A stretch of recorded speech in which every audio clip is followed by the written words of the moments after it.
রোদ্রে পুড়ে বৃষ্টিতে ভিজে চা শ্রমিকরা চা বাগানে প্রত্যেক দিন কাজ করে। ঘাম ঝরে পাতায় পাতায়, সংসার চলে অল্প মজুরির আশায়। চা শ্রমিকের ছেলে মেয়েদেরকে পারে না পড়ালেখা করাইতে, একবেলা খাইলে পারে না দুই বেলা খাইতে।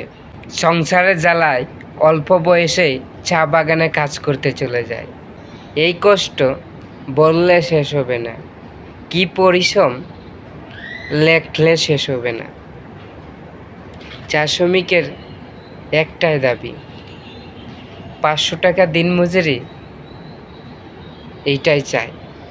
সব জিনিসের দিনের পর দিন দাম বেড়েই যাচ্ছে, কিন্তু চা শ্রমিকরা যেভাবে আছে সেইভাবেই রয়েছে, তাদের দিন মজুরি কোনোভাবেই বাড়ছে না। একটাই দাবি, 500 টাকা দিন মজুরি চাই।